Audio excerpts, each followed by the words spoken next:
Welcome to Zephyr Yoga Inspiration. I offer these podcasts for free, and your support really does make a difference and is appreciated. To make a donation, please click the link in the episode description or visit zephyryoga.com. Welcome to practice. In this session, we're going to be working with Svadhyaya, which means self-study. To achieve this more effectively, one needs to be familiar with the other Niyamas. The first one being Saucha, cleanliness, to clean the outer and inner bodies. To create a purification or a clearing of the level of our physical body, the lens over our energetic body, and the lens over our mental body. When these are transparent and clear, we can usually feel the second niyama, which is santosha, which is that deep contentment within. This prepares the student to be able to grapple with more technical yoga practices and then also to achieve deeper states of consciousness. When we feel very attached to our physical aches and pains, when we feel very emotionally upset, when we sense this kind of clouding and distortion over the lens in which we are perceiving life, and we don't fit right in our own skin and we want to jump out of it and run away, it's really hard to practice. So preparing ourselves when we do our practices to clear these lenses, to fit quite contently within ourselves, that then opens us to the third niyama, which is tapas. Tapas is a practice that creates heat for positive change. So we build a stronger body, a vessel in which we can increase this agni, this fire, this flame. Yogis see this flame as your vital energy, and we want to build this vital energy, prana, and it draws its resource, ojas, on your nurturance of your physical body. So making sure that you're well fed, well rested, well loved, and that pranic flame can actually build brighter. And as that flame becomes bigger, it produces this heat. And in that heat, it's almost like that sacrificial fire. We can offer our desires to it. We can offer what we want to manifest, but we can also offer things that we want to detach with love, and burn away any obstacles. As a byproduct of this heat and flame, this vital energy building brighter, we experience this tejas off of this flame, this luminosity, this radiance, this light that creates the light of insight, the light of understanding, the light in which we can actually see. This then leads us towards the fourth niyama, Svadhyaya. We need that light of insight and understanding to be able to see what is in front of us or within us. So Svadhyaya, it means to self-study, to self-inquire. It is to observe the self, to understand it and self-reflect. It's the study by and of oneself. It is also pointing us to the study of like spiritual scripture and teachings. And as we read and listen and recite mantras and sutras, we deepen our understanding of what it's pointing us towards. And really what it's pointing us towards is to recognize ultimate truth, to recognize the truth within us, around us, as us, and that is working with us and for us to wake us up to its presence in everything and everyone. But we're human and we have the disease of forgetfulness, so we have to practice. So through repetition we learn, and deepening our knowledge and opening to this wisdom that rests within and around us. And the word Sva literally means own or self. Dhyaya means a lesson, teaching, practice. So the word Svadhyaya points us towards placing it within our own. It's that sense of owning our lesson, owning our teaching, owning our practice. And really, what is arising right here as we focus on the sensations, the energy, the thoughts, the emotions, the memories of right here, right now, what is arising. And we take it all in. We welcome anything that arises as a teacher. And we welcome it drawing ourselves into a deeper understanding of what it's trying to show us and experiencing what is ours to bear and learn from. So you place yourself within whatever is present, and whatever is present might be grief, it might be anger, it might be joy, it might be lust. Whatever is arising for you in any given moment, you own it. You own it and learn as much as you can from it. Remembering that the definition of yoga that we worked with, this is really drawing from the Bhagavad Gita of like the yoga of action. Action in Sanskrit means karma. That yoga is skillful action with loving awareness. That loving awareness is key. We call it Maitri, or in Pali you might hear it as metta. But that friendliness. In Sutra 133 it says what we're meant to be cultivating in practice is non-judgmental awareness, friendliness, happiness or joy, and compassion. This Maitri, this friendliness, this quality of befriending whatever is arising for you is key to self-study. If we have a lot of judgment and criticism, if we have a lot of kind of self-loathing and self-doubt, if we are not nice to ourselves, it's really hard to self-reflect to what is arising. And so it's key to have this fearless, loving, kind of moral, ethical boundary in which we feel that saucha, clear, transparent, that we bathe in light, physically, energetically, mentally, emotionally, that we feel content within.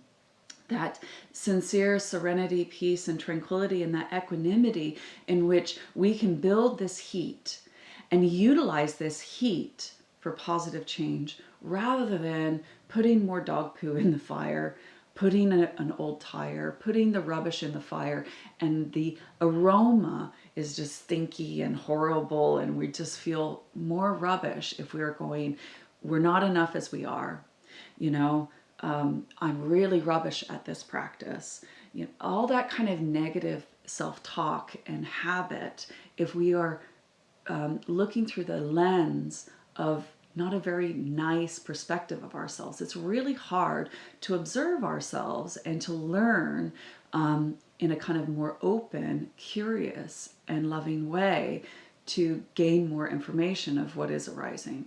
So it is key when we practice yoga, acknowledging the negative thoughts, the emotional distress, the instability felt in the body, and the disturbance in the breath that mirror the disturbances in the mind. Those are the 4 symptoms of when you're going to be suffering, Sutra 131. And the solution of 129 is to turn that awareness inwards, that loving awareness inwards, to be open and curious as you follow the inflow and outflow, as you open to sensation and cultivate more light of this loving awareness to bring in whatever shadow, whatever darkness, whatever negative experience, bring it into the light, bring more light in, and remaining open, willing, and curious to discover more about yourself.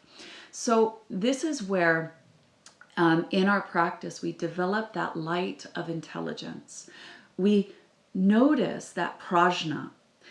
So as you look at the computer screen right now, notice the light that is lighting sight to give you an experience of the shape of the room, the shape of objects around. There is a light within your brain that is creating these little synapses to fire that get you to then see what is around you and what is within you. So that light of intelligence is key.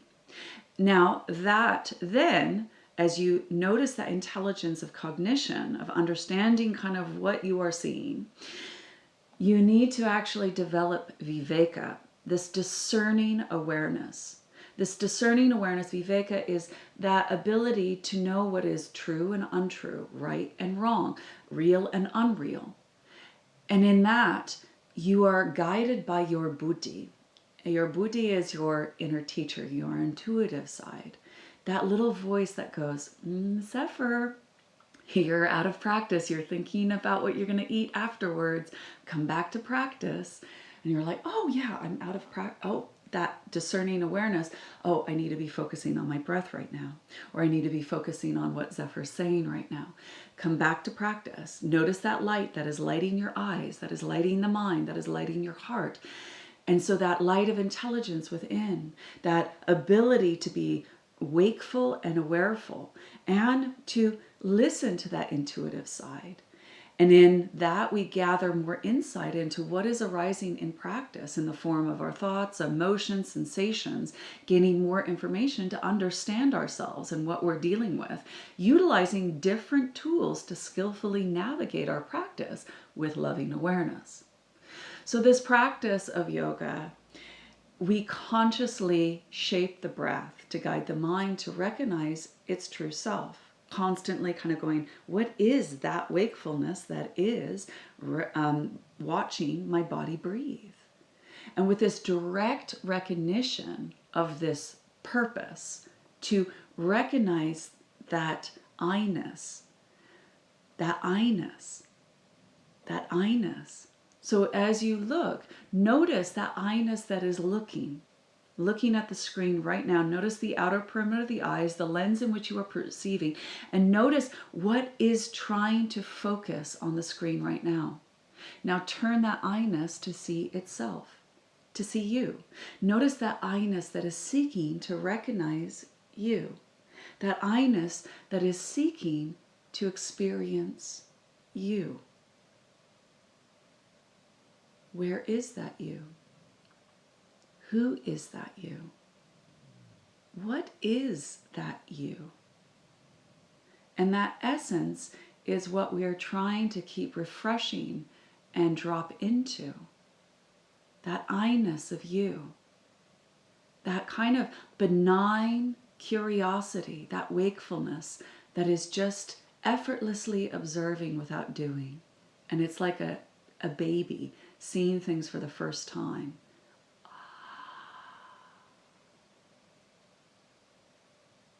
And it's this way in which we can drop into like that wakefulness of curiosity.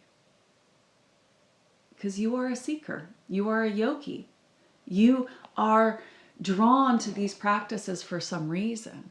And there is a yearning to learn more than just asana and how to touch your toes and do things. A yearning to actually learn more of what it's like to be a conscious body.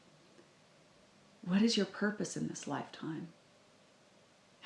What choices do we take? What bonds of relationship should we nurture? How do we let go? All these things as you recall your past experiences, accessing that intelligence to figure things out more effectively. Drawing on that innate knowledge to make wiser decisions that align you to your true purpose of embodiment, your dharma. Yoga is a state of mind, not something that you do. It's not a workout, it's a work in. And so when we practice creating a yoga pose, we refine the mind to rest within the breath. Open and giving ourselves the permission to feel the sensations that are arising, falling, expanding, contracting, releasing certain things and absorbing certain things. And then we focus on cultivating more light, this light of insight, this light of understanding, but this light that heals, that inspires us and transforms us. So as we notice stuff that arises in the form of our thoughts, emotions, and sensations, we have an opportunity to understand, why is this percolating up? Why am I really intolerant right now and impatient? Why do I feel really angry? Why do I feel so sad? And where does it express itself? Is it in your legs? Is it in your pelvis? Is it in your gut? Is it in your chest? Is it in your shoulders? Is it in your throat? Is it in your head? Where do you experience it? What shape is it? What color is it? What images come up when you do that yoga pose? How old is it? Is it little you? Is it a teenage you? Is it a present you? What is it trying to tell you? And are you aware of how you react to poses? Are you just constantly unconscious, trying to disassociate from the way that you are experiencing your embodiment? Are you lost in thought because you don't really want to be in your body? Are you lost in a commentary or a story that keeps you stuck? What happens when you don't like a pose? What happens when you do like a pose? What happens when you can't do a pose? What happens when you can do a pose and no one else in the room can?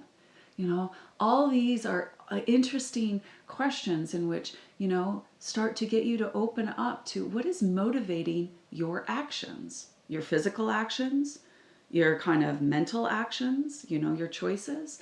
And remember, all these actions are karma. You are making karma right now. And it's just like, which karmic path do you want to take? And the fallout will always have a consequence, but it's like, lesser or more. In this way, I find that, we are creatures of habit. Which habits are actually expanding you and getting your life to flourish? Which habits are contracting you? Habits are called vasanas, and we have them. Every time someone, say for instance, your family member triggers you, you always habitually react in a certain way. You get in a car, someone cuts you off, you habitually react a certain way. You get an unexpected bill, you habitually act a certain way. And these habits are interesting. You're like, wow, every time that happens, I react in this way. Can I do that more skillfully? Is there another outcome in which I can maybe respond to this in a way which the fallout will be less and I will be more effective and productive in the way that I respond to it? So this is all of like, pretty much, yoga is giving you the agency for your own well-being. It's giving you more tools in your toolbox to navigate this human experience. There's a great analogy in recovery that says that your family of origin gave you a toolbox, and the only tool in that toolbox is a hammer. So you go through your whole life thinking every problem is a nail. Not every problem needs a hammer. So what yoga and other things that we, explore gives us more tools. But through practice, we refine the way we use those tools. So asana, pranayama, like kriyas, mudras, mantras, all these things and the different sequences that we do. Bespoking our practice and learning how to do that to be more effective with what we are dealing with in our life. You woke up in a different mood than you woke up the day before. Some days we have more of this rajasic energy and we feel more kind of fiery and active and stimulated and obsessive and controlling. Or some days we wake up and we feel more tamasic, more heavy, dull, depressive, stuck in our stuff. Some days we feel in harmony and we feel really creative and connected. So we're dealing with this kind of ongoing change, and everything has a beginning, middle, and end. Everything changes. But we as yogis are like yearning to deepen our knowledge of the many skills and tools we have access to and that we acquire, giving ourselves that agency to reclaim our power back and go, oh, I know how to work with this. I've been here before.